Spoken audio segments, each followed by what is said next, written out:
श्री गणेशाय नमः। गणेश जी का रूप निराला है, चेहरा भी कितना भोला भाला है। जिसे भी आती है कोई मुसीबत, उन्हें इन्हीं ने तो संभाला है। जीवन का पथ कहाँ से शुरू होता है ये बात बताने वाला, वो राह दिखाने वाला ही गुरु होता है। अध्याय शुरू। ऋषि ऋषि श्रुतदेव जी बोले। इसके बाद दक्ष पुत्री सती ने हिमाचल के घर उसकी स्त्री मेनका के गर्भ से जन्म लिया और वहीं पर उनका पालन पोषण होने लगा। इतने में तारकानुसर नामक एक राक्षस उत्पन्न हुआ और उसने ब्रह्मा जी से वर पाया कि सिवाय शिव के पुत्र के सिवा वो किसी से भी नहीं मरेगा। यह बात सुन उसने सोचा कि शिवजी के कोई स्त्री तो है ही नहीं, तो पुत्र कहाँ से होगा। वह सब लोगों और देवताओं को सताने लगा। तब देवताओं ने दुख पा ब्रह्मा जी से शरण ली। ब्रह्मा जी ने देवताओं को समझाया कि भगवान शिव जी की पत्नी सती ने पहले अपने पिता के यज्ञ में शरीर त्यागा, अब हिमाचल के घर जन्म लिया है जिनका नाम पार्वती है। किसी तरह पार्वती का पानी ग्रहण भगवान शिव से कराना चाहिए। ब्रह्मा जी के ये वचन सुनकर इंद्र ने नारद और कामदेव को बुलाया। उन दोनों को बुलाकर सबसे पहले नारद जी को हिमाचल के पास भेजा कि वो अपनी पुत्री को शिवजी की पत्नी बनाए। नारद जी से जैसे कहा गया वैसे ही करने चले गए। फिर कामदेव से कहा कि वो बसंत ऋतु को संग लेकर भगवान शिव के तपोवन में चारों ओर बसंत ऋतु का विस्तार करे। जब वहाँ पार्वती जी महादेव जी के पास पहुँच जाए, तब धनुष पर बाण चढ़ाकर ऐसा मारो कि महादेव जी की मोहित होने पर, उनका संगम होने पर सब कार्य पूरे हो जावे। कामदेव जी ने जो आज्ञा कहकर बसंत ऋतु अपनी स्त्री रति और अनुचरों को संग ले जा अपनी शक्ति से असमय में बसंत ऋतु उत्पन्न कर दी, जिससे चारों ओर वन में शीतल मंद सुगंधित वायु चलने लगी। उसी समय महादेव जी पार्वती जी की सेवा से प्रसन्न हो कुछ कहने लगे। तब कामदेव ने उनके संगम का उचित समय जान महादेव जी के पीछे वृक्ष की ओट से एक बाण छोड़ दिया, जिसे महादेव जी का मन चंचल होने लगा।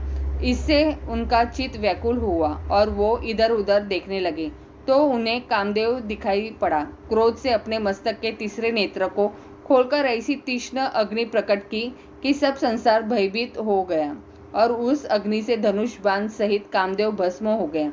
बसंत और रति भयभीत हो भाग गए। पार्वती डर के मारे आंखें बंद कर दूर हट गई और महादेव जी अंतर्धान हो गए। देव देवताओं को कुछ भी मनोरथ सिद्ध नहीं हुआ, उल्टा अनर्थ हो गया। इतनी कथा कहकर मुनि श्रुतदेव चुप हो गए। उन्हें शांत देखकर मिथिलीपुरी के राजा श्रुति कीर्ति ने पूछा, हे ब्रह्मा ने कामदेव के जल जाने के बाद उसकी पुनः उत्पत्ति कैसे हुई। यह सुनकर श्रुतदेव जी भगवान कार्तिकेय के जन्म की कथा कहने लगे। जब महादेव जी ने कामदेव को भस्म कर दिया, तब रति मूर्छित हो गई और फिर चेत आने पर अनेक प्रकार से विलाप कर शरीर त्याग करने के लिए तैयार हुई।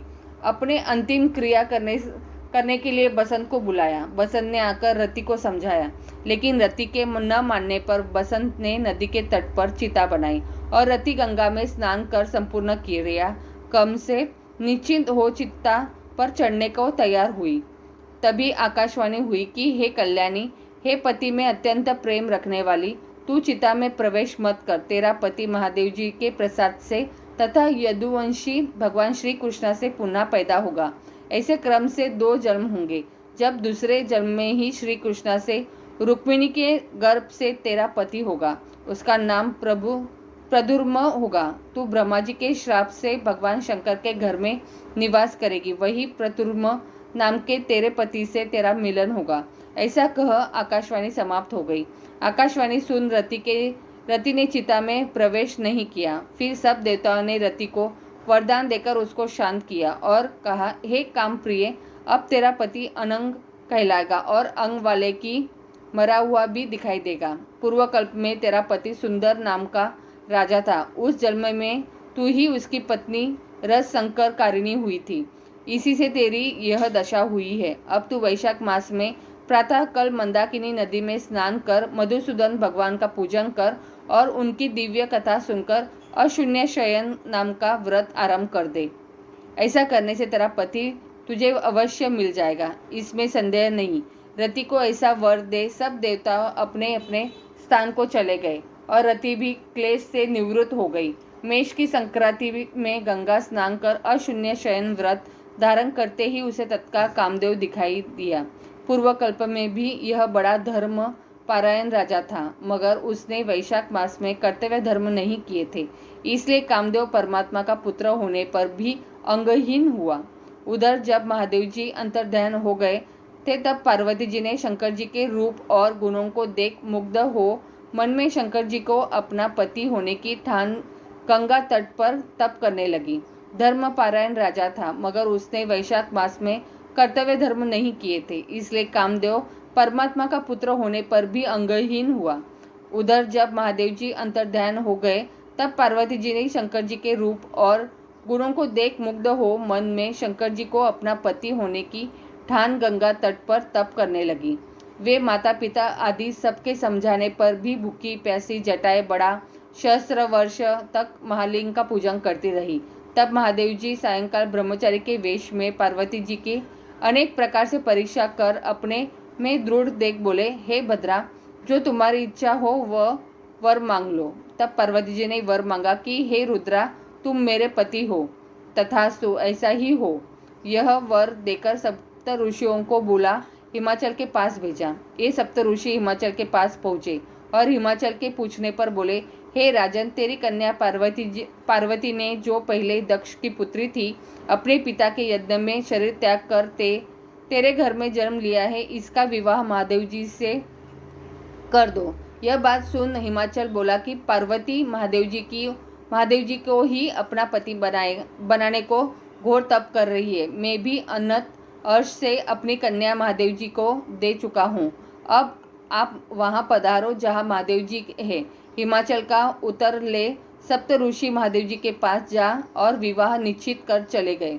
तब तो लक्ष्मी आदि सब देवियाँ तथा विष्णु आदि सब देवता बराती बनकर चले और महादेव जी सब देवता मुनि छह मातृका आदि को तथा बुद्ध गुणों को साथ ले बैल पर चढ़ गए।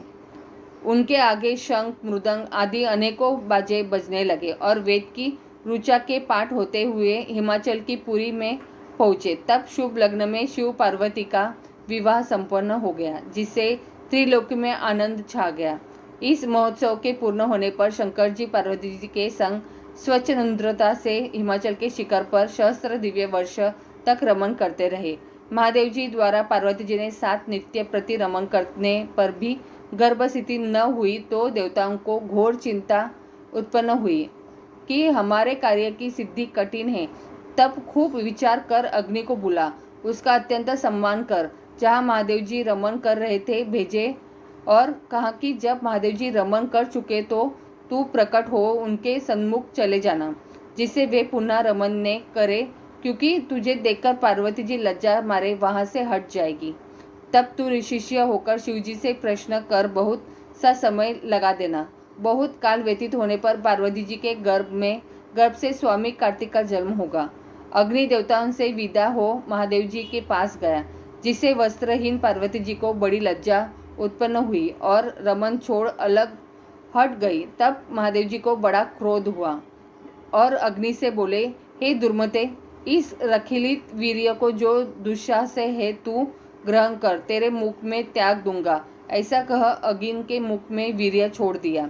इस प्रचंड वीर्य के उदर में प्रवेश होने से अग्नि ने दुखित हो स्वर्ग लोक में देवताओं के पास जा सब वृत्तांत कहा, जिससे देवताओं को वीर्य की स्थिति हो जाने से हर्ष हुआ, परंतु प्रसव कैसा होगा इसका अत्यंत दुख हुआ।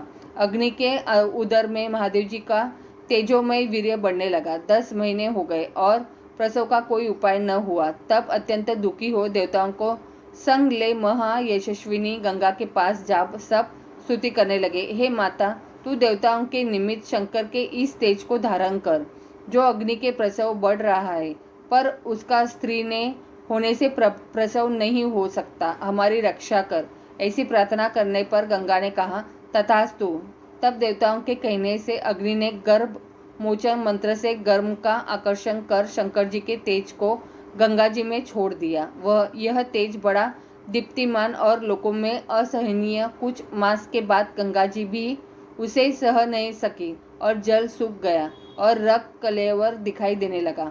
तब अत्यंत दुख से व्याकुल हो अपने उदर एवं गर्भ को त्याग दिया, जो सर्पतों में गिरा। जहाँ विदीर्ण हो उस गर्भ के 6 भाग हो गए। तब ब्रह्मा जी की भेजी 6 कृतिकाएं आई। उन्होंने शरकंडों से विभिन्न शांभव तेज के 6 भागों को ग्रहण कर 6 मुख का पुरुष बनाया, जिसका शरीर एक ही था। उसे बहुत दृढ़ कर दिया।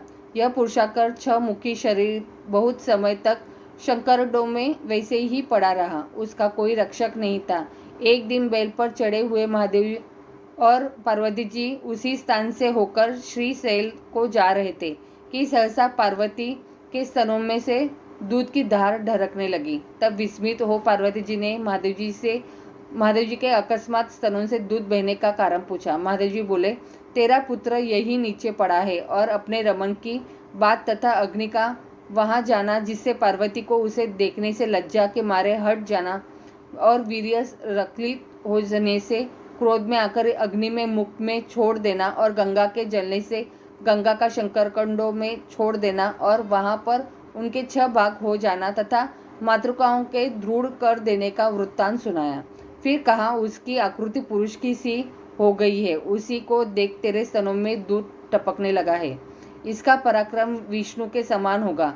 तू इसका पालन पोषण कर, यही तेरा औरस पुत्र है, इसे उठाकर ले चल। महादेव जी का बात सुन पार्वती जी बालक को उठा गोदी में बिठाकर दुग्ध पान कराने लगी और पुत्र स्नेह में तप्तर हो महादेव जी के साथ कैलाश को गई और पुत्र का पालन कर अत्यंत संतुष्ट हुई। हे राजन, यह कार्तिकेय के जन्म की कथा मैंने तेरे सामने कही। इसे नित्य प्रति सुनने से मनुष्य के पुत्र पौत्रादि की वृद्धि होती है। इसलिए ही कहा गया है कि वैशाख मास में धर्म करने से स्त्रियों का विधवा योग मिट जाता है तथा अत्यंत पुण्य होता है। इसी के प्रभाव से अनंग कामदेव भी सांग यानी अंगों से युक्त हो जाते हैं। जो लोग इस वैशाख मास में बिना स्नान दान किए बिता देते हैं, उन्हें बहुत से धर्म करने पर भी अनेकों दुख भोगने पड़ते हैं। इसलिए यही एक मास संपूर्ण धर्मों करने के लिए हितकारी है। वैशाख महत्तम अध्याय 15 संपूर्णम।